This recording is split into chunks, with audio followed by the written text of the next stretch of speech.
कहानी दिल का राजा और बस्ती की रानी, भाग 10, ग्रैंड फिनाले, एक नई दुनिया। आर्यन और महक की शादी की 50वीं सालगिरह का मौका है। पूरा शहर सजा हुआ है। महल को एक बस्ती का लुक दिया गया है और बस्ती को एक महल की तरह चमकाया गया है। लेकिन इसी खुशियों के बीच उन सभी पुराने दुश्मनों का एक गठबंधन गुप्त रूप से सक्रिय होता है, जो मल्होत्रा परिवार को पूरी तरह मिटाना चाहते हैं। समारोह की तैयारी के दौरान आर्यन अपनी पुरानी शादी की शेरवानी पहनने की कोशिश कर रहे हैं। आर्यन: महक, देखो, मैं आज भी उतना ही फिट हूँ। महक हंसते हुए: आर्यन: सांस अंदर मत खींचो, बटन टूट जाएगा। और ये देखो, इनाया ने आपके लिए डिजाइनर जूते मंगवाए हैं। इनाया: दादू, आज आपको और दादी को उसी स्कूटी पर एंट्री लेनी है जिससे ये सब शुरू हुआ था। तभी कबीर और तारा आते हैं। कबीर अब शहर के मेयर बन चुके हैं, लेकिन अपनी माँ के सामने आज भी वही बच्चे हैं जो मटर छीलने में उनकी मदद करते हैं।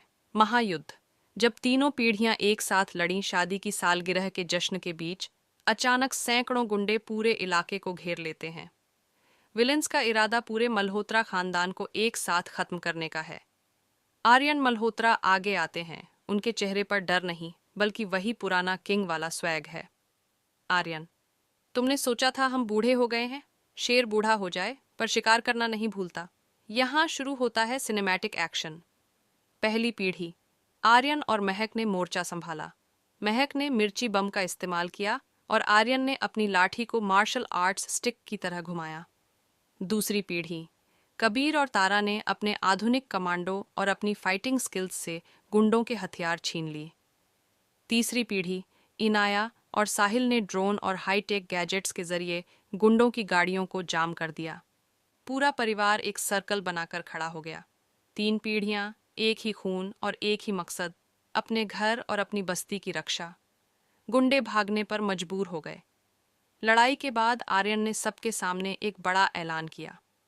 आर्यन, आज से मल्होत्रा ग्रुप और बस्ती के बीच की दीवार हमेशा के लिए गिरा दी जाएगी।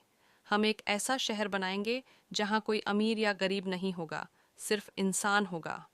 आर्यन ने महक का हाथ पकड़ा और घुटनों पर बैठ गए। आर्यन: महक, 50 साल पहले तुमने मुझे एक 20 रुपये की चाय पिलाई थी। आज मैं तुमसे पूछना चाहता हूँ, क्या अगले जन्म में भी तुम मेरी रानी बनोगी? महक आंखों में आंसू के साथ: अगले जन्म में क्या आर्यन, मैं तो हर जन्म में तुम्हारी उसी कीचड़ वाली कार के सामने खड़ी मिलूंगी ताकि तुम बाहर निकलो और मुझे फिर से प्यार हो जाए। कैमरा धीरे धीरे ऊपर उठता है। हम देखते हैं कि उस स्मार्ट बस्ती और महल के बीच एक बहुत बड़ा गेट बना है जिस पर लिखा है मोहब्बत का रास्ता। इनाया और साहिल एक नया दिया जलाते हैं। कबीर और तारा मुस्कुराते हैं और आर्यन महक एक दूसरे का हाथ थामे डूबते हुए सूरज को देख रहे हैं। यह कहानी केवल पैसे या गरीबी की नहीं थी। यह कहानी थी उस बदलाव की जो तब आता है जब समाज का सबसे ऊंचा इंसान और सबसे ज़मीनी इंसान एक दूसरे के दिल में जगह बना लेते हैं। शुभम।